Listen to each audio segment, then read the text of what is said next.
another episode of Journey Hotline, a series of interviews conducted by the Gabba Club of University of Colombo, where you can get up close and personal interviews with the pioneers of the public speaking industry.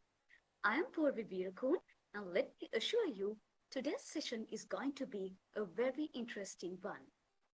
Today we have a personality who is an all-rounder who has excelled in number of fields. An individual with a wide range of talents is none other than Tharusha Kumarasighe. We warmly welcome you to our podcast interview session. Hi Tharusha, how are you doing? Hi, how are you guys doing? Thank you so much for inviting me for this session. Appreciate it. Yes. Okay, so to get started with the interview, you are a media personality. So what made you fall in love with the industry of media? Right. Okay. A small correction from the outset. I am a former media personality. I was in the profession for 5 years. But looking back at it now, to answer your question, I think uh, the love for broadcasting and reading news started from a very young age. When I was in school, I think what sparked was I think I started taking part in news reading competitions when I was in school. I don't know why I was like a whimsical kid running all around and I was all over the place. I was the jokester, the prankster in class, and probably, sitting down, being calm and composed, just telling something to someone was probably like something that I wanted to try out. So then I started taking part in news reading competitions in school. And then I slowly realized that I'm liking it, being someone else, um, stepping away from my comfort zone, doing something very serious, apprising the people of what's happening and the various stories and all that. And I think what really the benchmark of me realizing that I can actually do this in the long run was, I think, there was this one particular competition in school where a particular person in school had gone on to like win an all island first place or something in news reading. I was competing with him, against him, and there was another person as well, and then I managed to win that competition, beating that person who won the all island first place. And then I realized, okay, um, this is something that I can actually do, and I like it also, so why not, bank on it in the long run.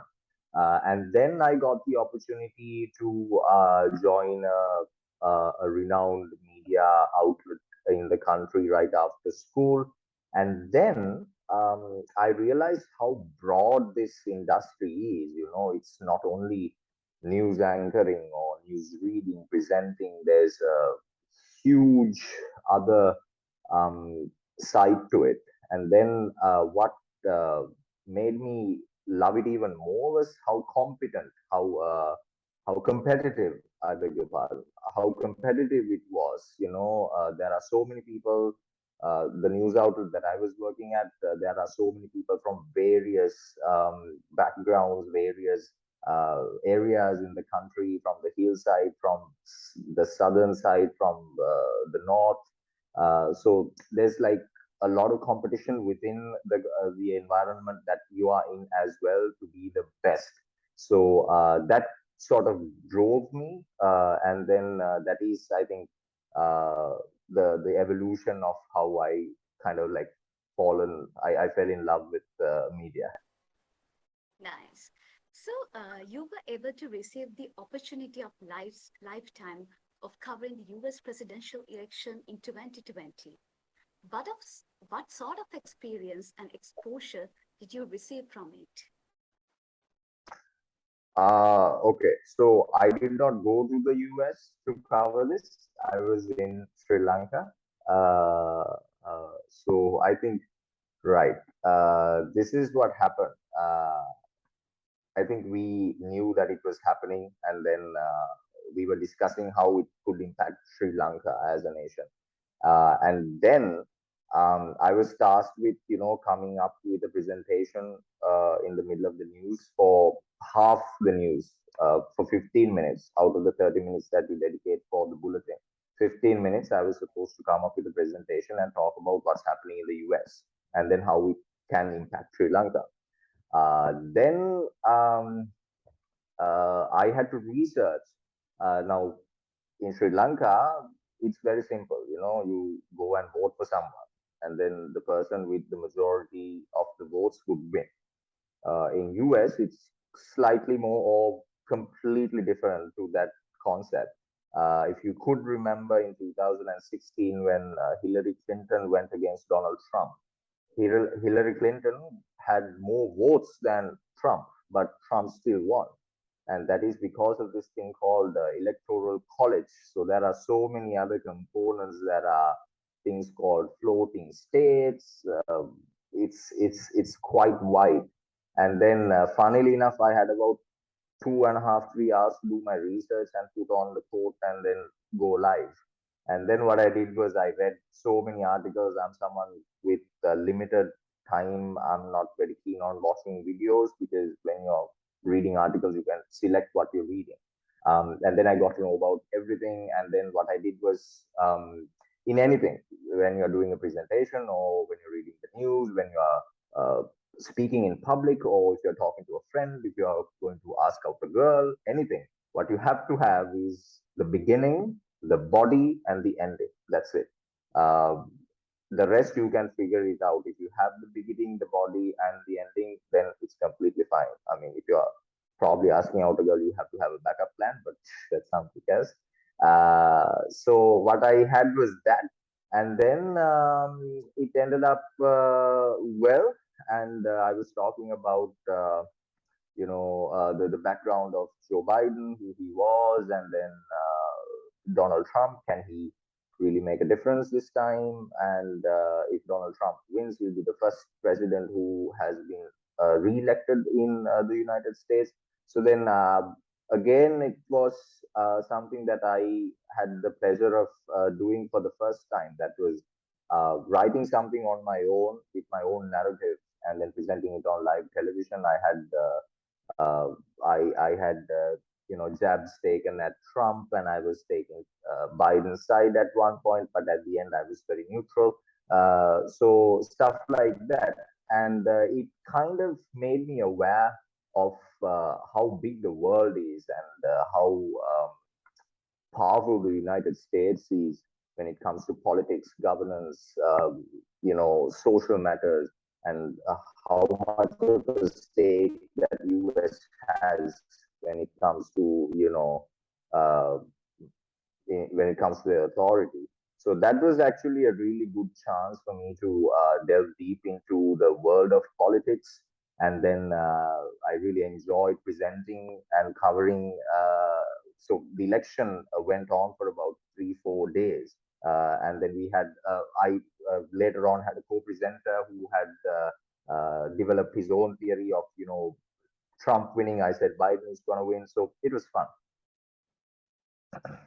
Nice. So, my third question, being a field reporter is a challenging task as maintaining professionalism and composure in any and every situation is imperative, it's vital. So, how did you cope up with this?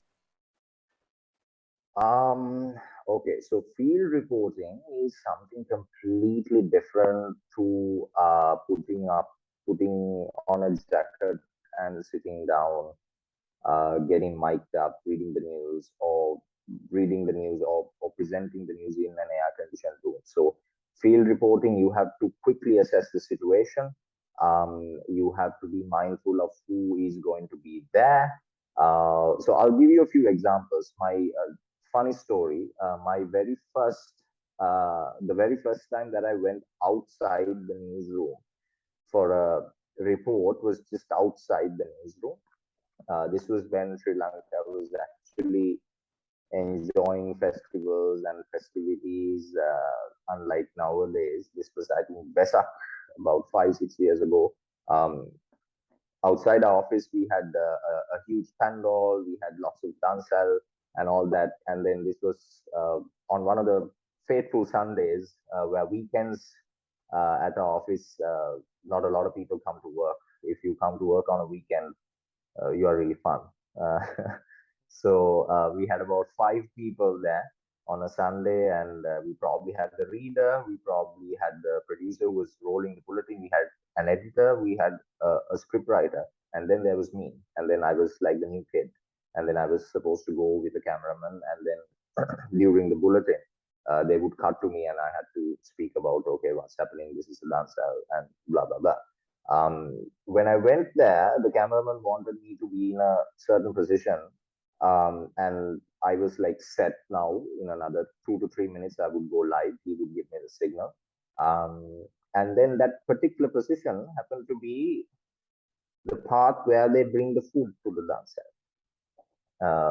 So I saw like people barely not uh, spilling paripu and karavala and all sorts of things, and they were like rushing and all that. So I was in their way, and now I started panicking.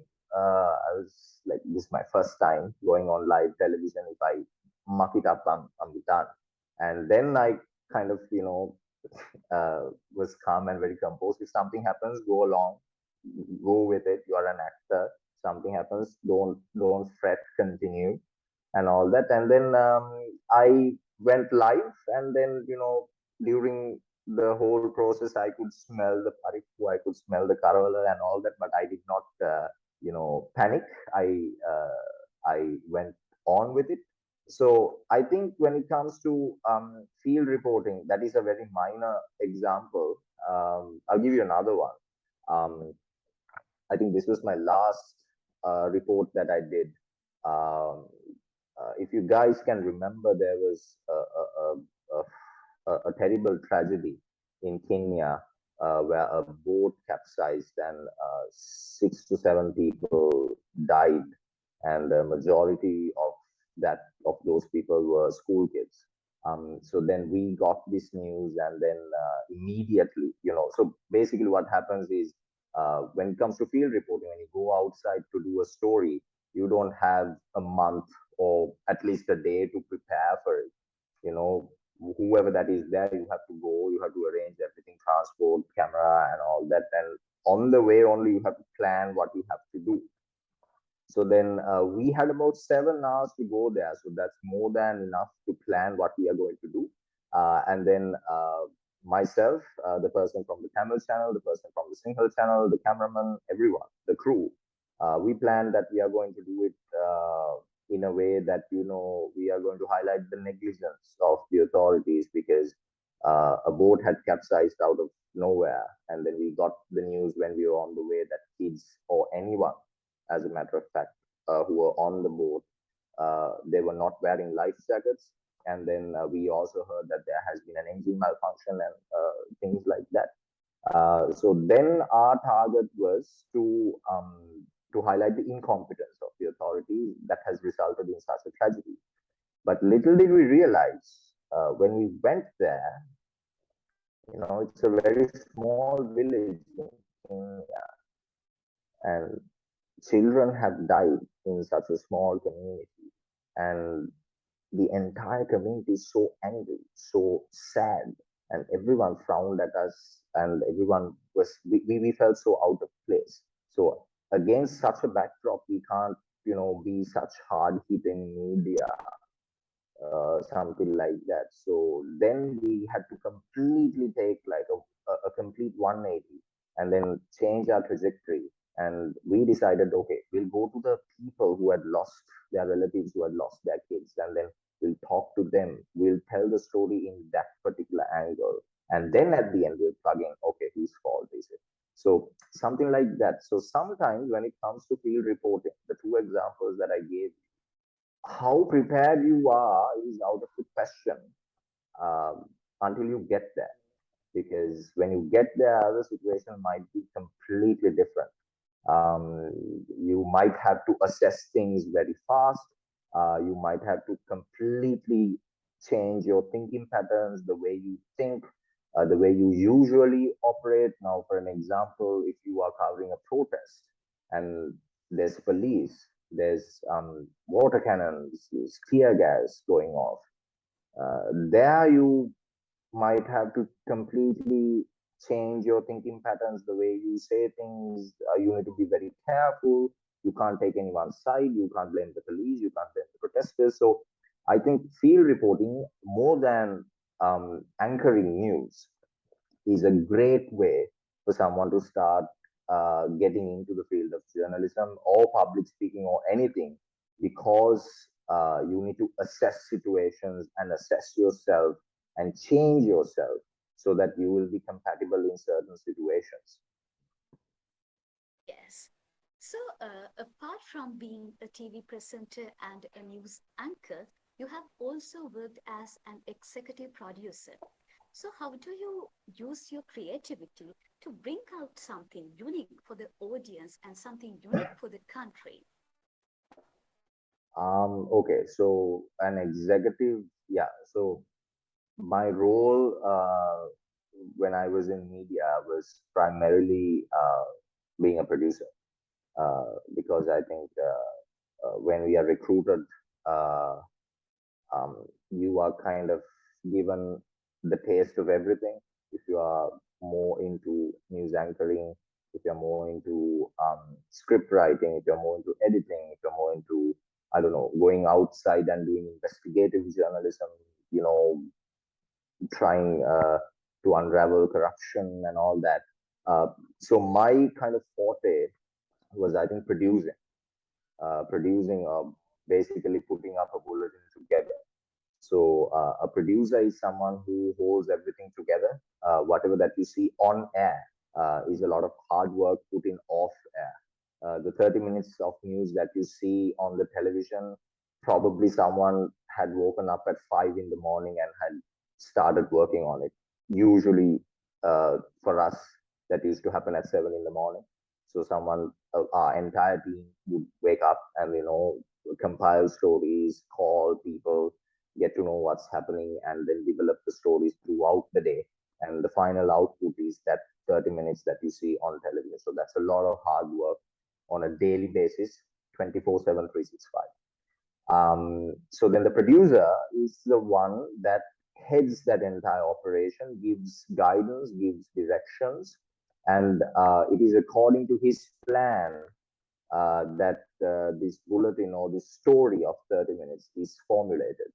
Uh, so for that, I think that is another very important component when it comes to being a leader, being a good public speaker, being a good guidance to people, because you are managing various people. There are, like I said from the outset, there are so many different people coming from different parts of the country, different backgrounds.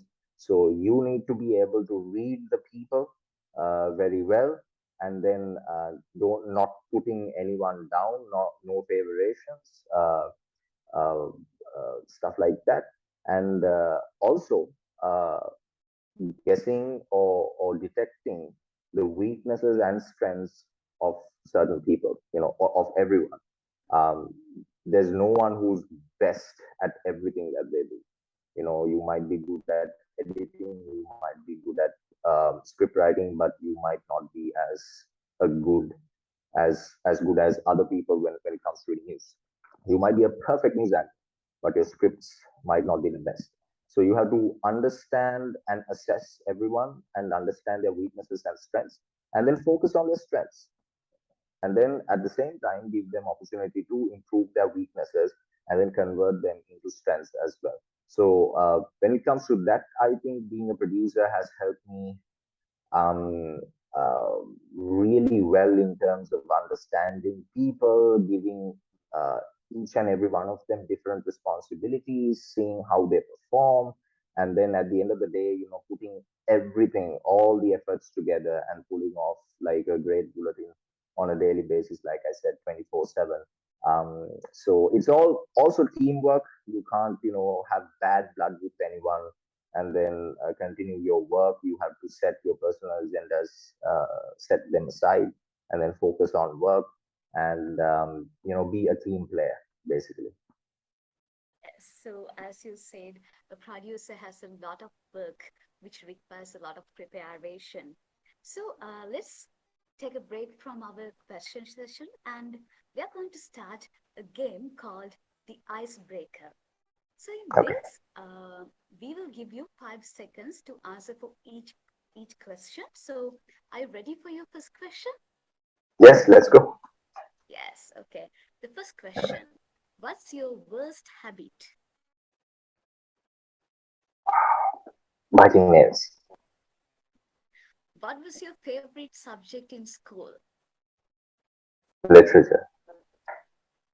First thing you notice when you meet a person? Their personality. What animal are you most like?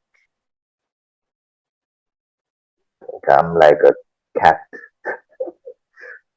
Who was your childhood celebrity crush? Oh, right. Jennifer Connelly. What movie do you wish you could watch again for the first time? Oh, that's a tough one.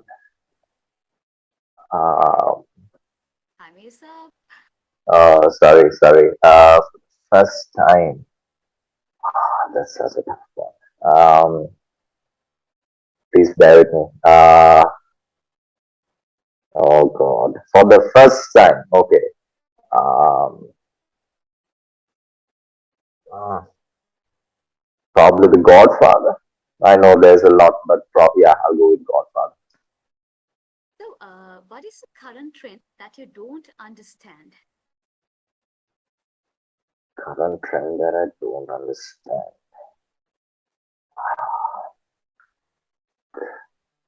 Mm, Dancing online for no reason. So, what's the last song you listened? The last song that I listened to was probably okay, uh, something of Justin Timberlake, I think.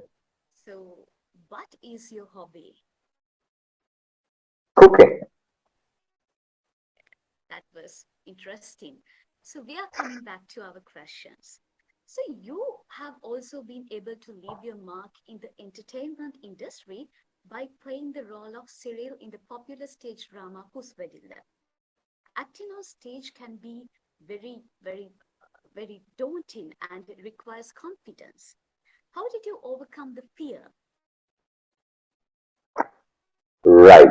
Um, okay, so now we are coming to the acting side of things. So there's a distinctive difference when it comes to um, reading the news in front of the camera and acting in front of a live audience. And there's also a very distinctive difference when it comes to, let's say, you are comparing emceeing in front of a live audience and acting in front of a live audience, because uh, when when you're comparing, when you're emceeing, you can always acknowledge the people in front of you. You address them as ladies and gentlemen, and if someone stands up and says you suck, you can deal with it because you acknowledge the people, you are in contact with the people. But when it comes to acting, you are putting on an act, you're being someone completely different who doesn't necessarily acknowledge the audience. So if some hustler or someone stands up or something goes wrong, you need to continue, you need to go with it. So I think when it comes to that, when it comes to this whole realm of being a public speaker and being fearless in front of crowds, I think acting is most probably, in my humble opinion, is the toughest of the crafts to pull off, because of the reasons I just listed. Another thing that I noticed is when it comes to now, probably at the Gavel Club also, you have your friends, you chat with them, you tell ridiculous stories and all that. But when it comes to whenever you're given an opportunity to stand out amidst the people, to stand up and do something, have you noticed that they are kind of being or channeling a different person? They are not the person that they were, that they were. So that is something that actually sort of um, piqued my interest, uh, because that shouldn't be the case. Whenever it's, if you're supposed to go on stage, get on stage, it's just a stage. And there's no reason where you have to be completely different and or be shy or anything like that. So different people, it's different. But I think to overcome that, what you have to do is, um, there is certain amount of pressure. There are jitters, there is nervousness and all that. But uh, a gentleman once told me that when you speak your first line on stage, uh, or when you give your first announcement when you get on stage, you will always, you know, feel the jitters. You will be nervous. Now, even now, when I MC an event, or when I get on stage for acting, or if I get the chance to read the news, the last 5 seconds before you start, you are very scared. That's completely fine. Even someone who has done MCing and comparing and all that in the entirety of their lifetime, in their lifetime, they will be afraid, they will be scared, they will be nervous.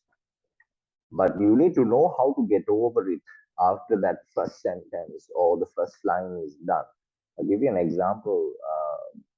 I think it was my first time announcing at a school event. I think it was the sports meet, where we had the lead announcer, the head announcer in English, and we had another guy, and then I was there. And then we had the Sinhala announcers as well. It was a huge panel.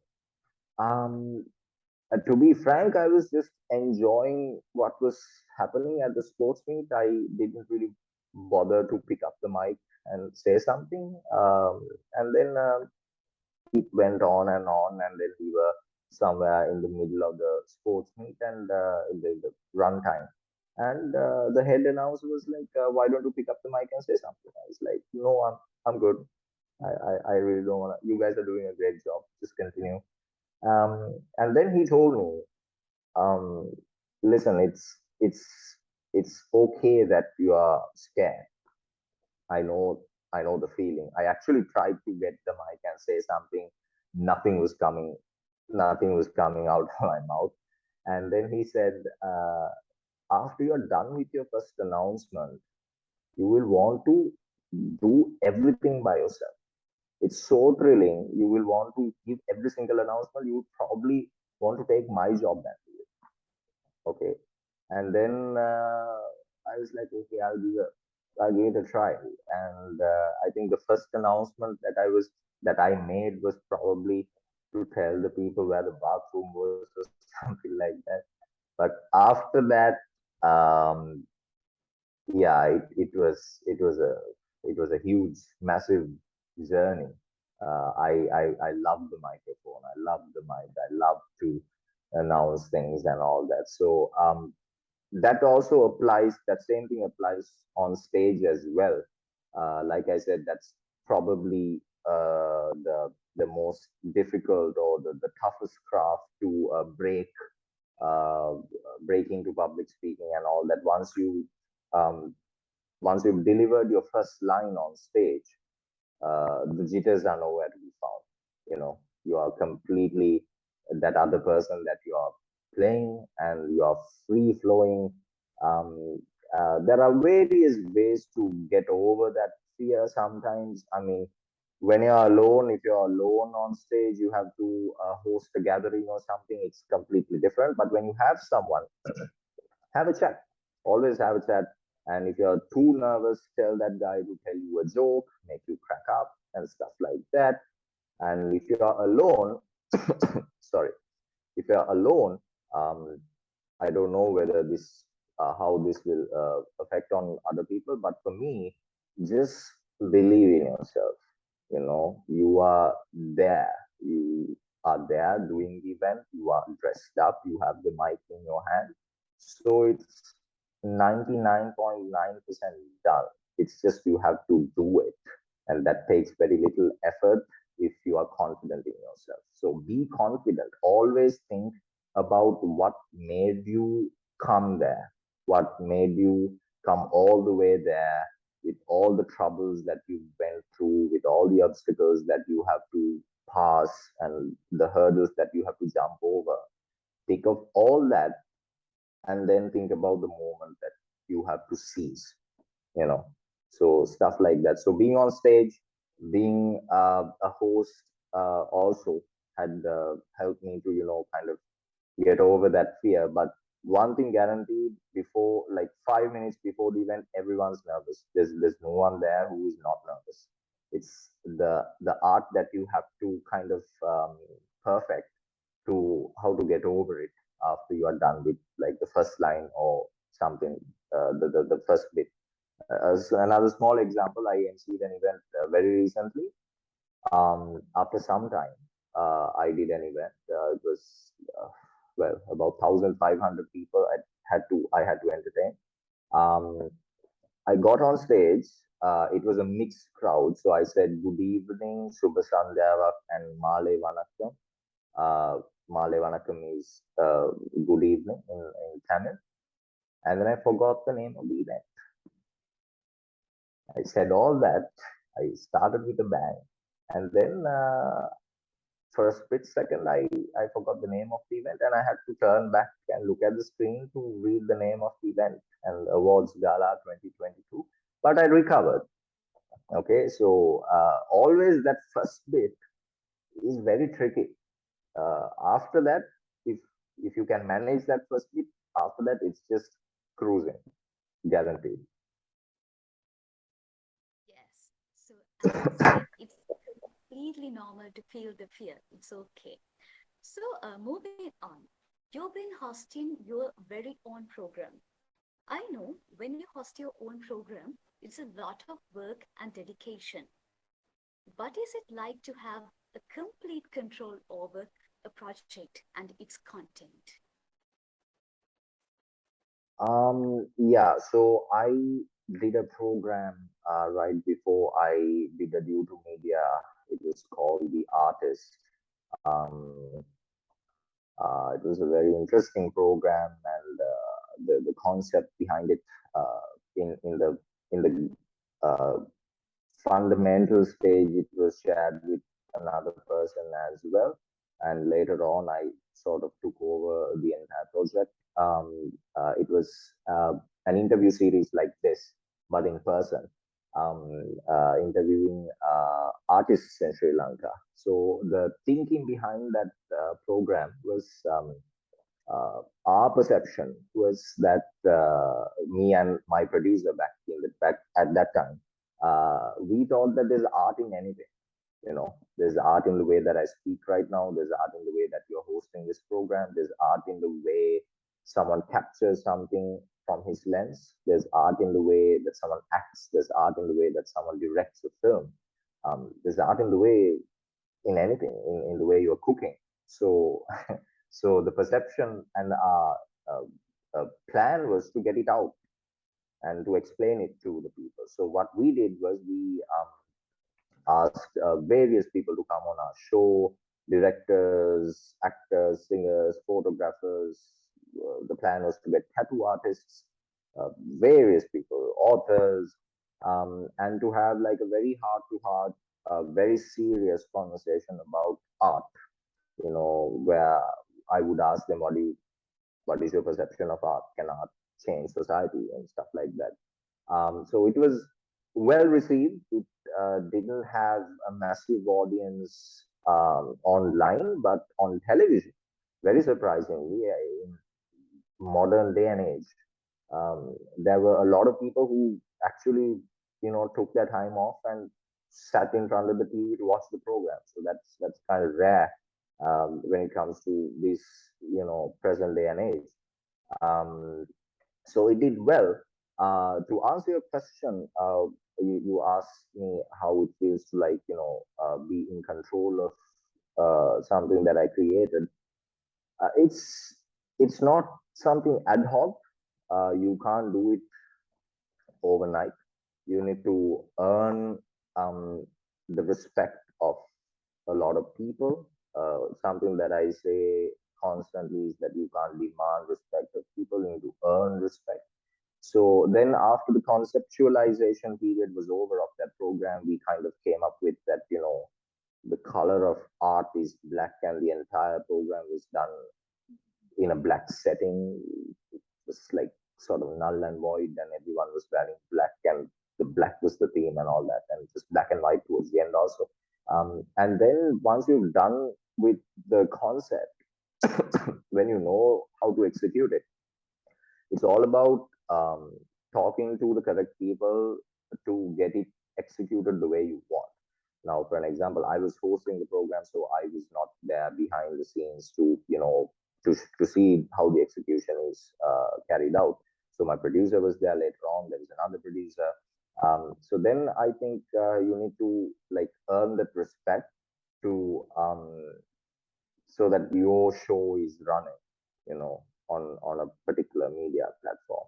So I think that is important to earn respect of people, let them trust you, and then sometimes they will tell you these things can be done in a better way. So then you need to listen to them as well. So I think that was the process that was in place, and that was the reason why the artist was a success in its very short run. Okay. So, working with kids, it's very fun and it's very enthusiastic.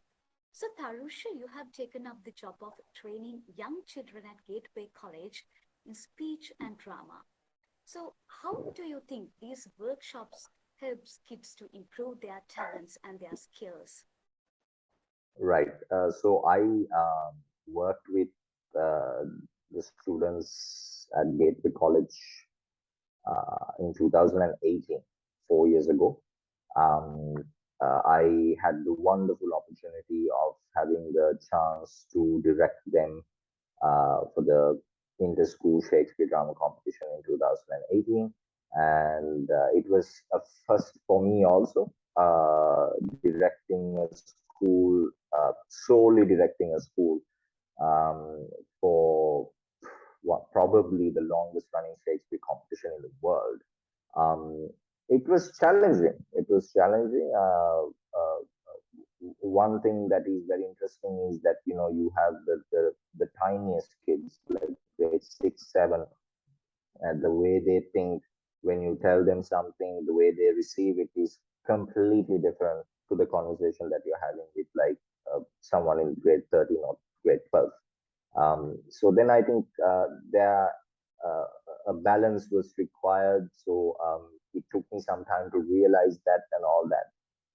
It's not the way that you treat people are different, but you kind of need some time to um, formulate or create that universal mode of communication so that everyone will understand what you're saying.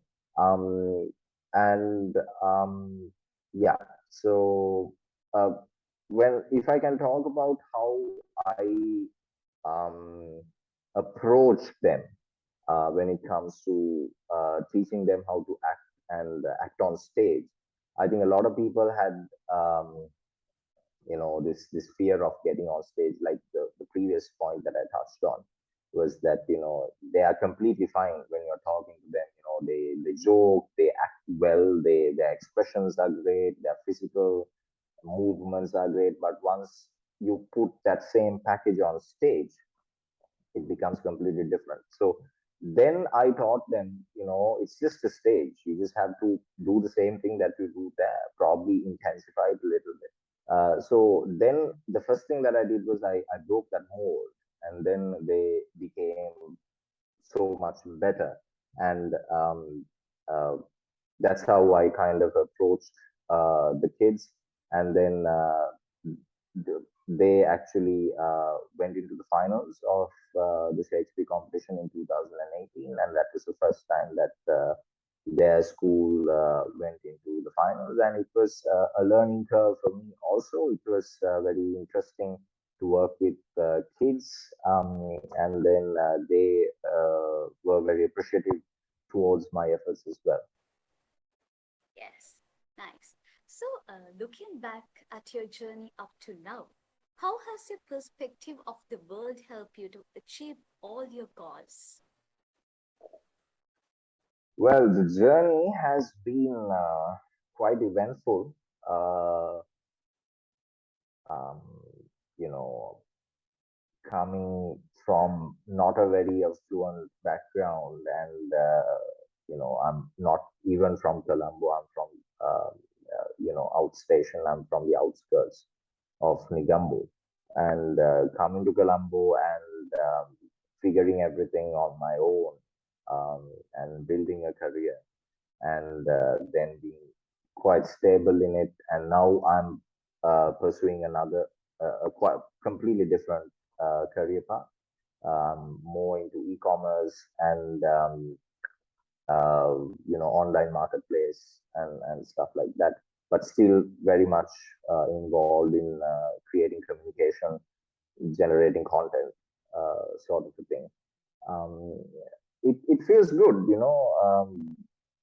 it feels good too. I think the most rewarding aspect of it is, being able to talk about it and probably stir some change in some individual, and opportunities like this from the Gavel Club in the University of at the University of Colombo really humbles me, to speak out how I started as a kid, and what were the challenges that I had, how I overcame them.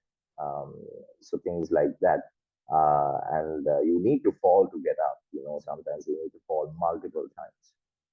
You can't. There's nothing is a rosy path or a bed of roses or anything like that. So pretty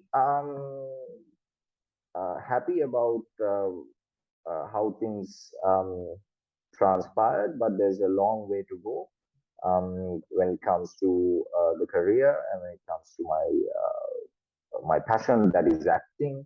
When it comes to a lot of extra stuff, that is hosting events and being a public speaker and trying to influence people as much as I can. But overall, really happy about how the journey has been.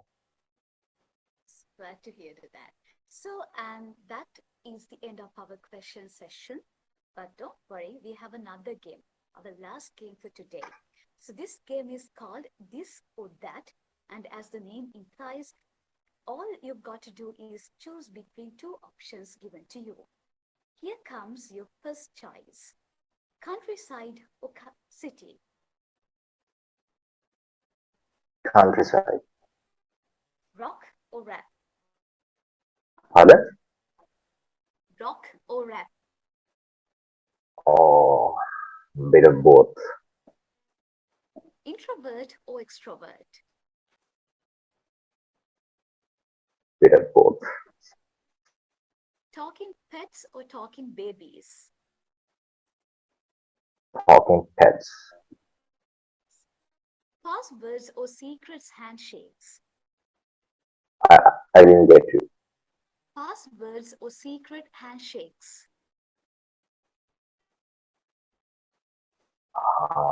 Secret handshakes. video meetings or in-person meetings,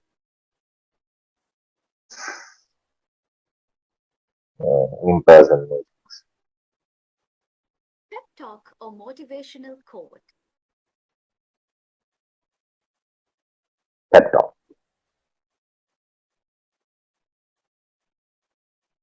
What's your choice? Is it pep talk or Pep motivational talk. quote? Passion or financial stability? Wow. Um, that's something that I had to choose somewhere. uh, early this year. That's still a tough one. Um, Given the situation, I would say financial stability. Calling or texting? Depends. Well, to get things done, I guess calling. Nice. So, and with that, we reach the end of yet another phenomenal interview. Before wrapping things up, I would like to extend my heartfelt gratitude on behalf of the Gavel Club of University of Colombo to Tharusha Kumarasighe for being a part of our podcast. Thank you for sharing your wisdom and experience with our audience and wish you all the very best in your future endeavors. And Thank you so much. And I would like to extend my sincerest gratitude towards you and Ruwinder for contacting me for this interview and to speak how I overcame my fears in public speaking. And thank you for the Gavel Club at the University of Colombo. And it's a great series of interviews that you guys are doing with minimum resources. So that's something that I should appreciate and keep up the good work. yeah, and I must say that it was so great to listen to you. So, we will be back next week with another exciting interview. Until then, I'm Purvya Virakun signing off with the whole crew. Don't forget to like and subscribe us. Have a pleasant week ahead. Thank you.